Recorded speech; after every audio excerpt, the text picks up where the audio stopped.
அனைவருக்கும் வணக்கம்.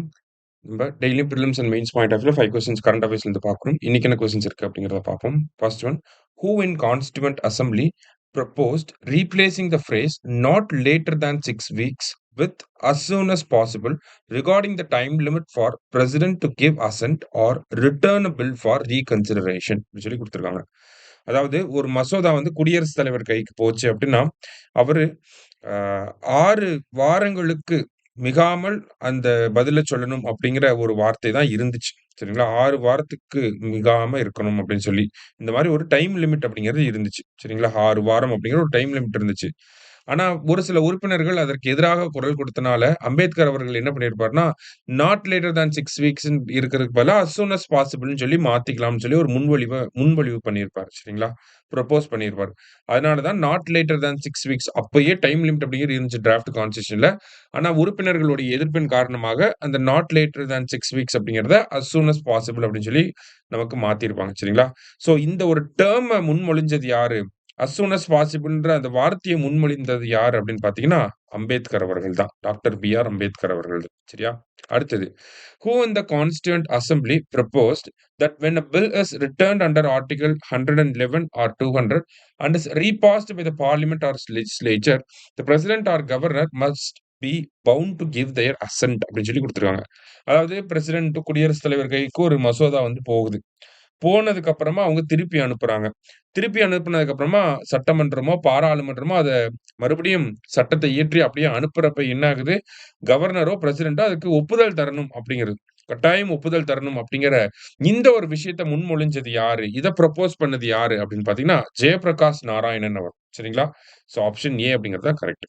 அடுத்தது, India's 107th national park is located in which state அப்படின்னு சொல்லி கேட்டிருக்காங்க. இந்தியாவின் 107வது தேசிய பூங்கா எந்த மாநிலத்தில் அமைந்துள்ளது அப்படின்னு சொல்லி பார்த்தீங்கன்னா, ஒடிசால சிமிலிபால் டைகர் ரிசர்வ். சிமிலிபால் கேள்விப்பட்டிருப்பீங்க. இந்த சிமிலிபால் டைகர் ரிசர்வ் தான் இந்தியாவோட 107வது நேஷனல் பார்க்கா இருக்கு. அடுத்தது, Tamil Nadu government is set to launches for kick workers in which city? தமிழக அரசு எந்த நகரத்தில் கிக் தொழிலாளர்களுக்காக ஓய்வறைகளை தொடங்க உள்ளது அப்படின்னு சொல்லி கேட்டிருக்காங்க. எங்கன்னா சென்னையில தான் வந்து தொடங்க போறாங்க. ஸோ சென்னை அப்படிங்கிறது தான் நமக்கு கரெக்ட் ஆன்சர். இந்த ஓய்வறைகள்ல 25 பேர் அட் அ டைம் வந்து இருக்க முடியும். ஸ்காண்டினேவியன் தீம பேஸ் பண்ணி, ஓகேங்களா? ஸ்காண்டினேவியன்னா நமக்கு நார்வே, ஸ்வீடன் அங்க இருக்கக்கூடிய ஒரு தீம பேஸ் பண்ணி தான் இந்த லவுஞ்சஸ வந்து டிசைன் பண்ணியிருக்காங்க. சரியா? ஏர் கண்டிஷன்டா இருக்கும். டாய்லெட்ஸ் வந்து இருக்கும். சார்ஜிங் போர்ட்டல்ஸ்லாம் இருக்கும். வந்து கொஞ்ச நேரம் ரெஸ்ட் எடுத்துக்கலாம். அதுதான் இந்த கிக் ஒர்க்கர்ஸ்க்கான லவுஞ்சஸ். ஏன் சென்னை அப்படின்னா, சென்னையில தான் அதிகமான கிக் ஒர்க்கர்ஸ் இருக்காங்க. சென்னையில எங்க அப்படின்னு பார்த்தீங்கன்னா, அண்ணா நகர், கே.கே. நகர்ன்ற 2 பகுதியில ஃபர்ஸ்ட் வரப்போகுது. ஏன் அண்ணா நகர், கே.கே. நகர் அப்படின்னா, அங்க தான் பெண் கிக் ஒர்க்கர்ஸ் அதிகமா இருக்காங்க. சரியா? கடைசியா, a study by Planning Commission has revealed a structural shift in rural livelihood marked by how many percentage decline in dependence on agriculture for employment since 2012 அப்படின்னு சொல்லி கேட்டிருக்காங்க. திட்ட கமிஷனின் ஒரு ஆய்வு கிராமப்புற வாழ்வாதாரங்களில் ஒரு கட்டமைப்பு மாற்றத்தை வெளிப்படுத்தியுள்ளது. இது 2012 முதல் வேலைவாய்ப்புக்காக விவசாயத்தை சார்ந்திருப்பதில் எத்தனை சதவீதம் குறைந்து வருவதை குறிக்கிறது அப்படின்னு சொல்லி கேட்டிருக்காங்க. ஒரு சில டைம் கேள்விகள் வந்து இப்படிதான் வரும். ஓகேங்களா? அப்படியே ஹிந்து பேப்பர்ல இருந்து எடுத்து வைப்பாங்க. நம்மளுமே இங்க அததான் பண்ணியிருக்கோம். சரிங்களா?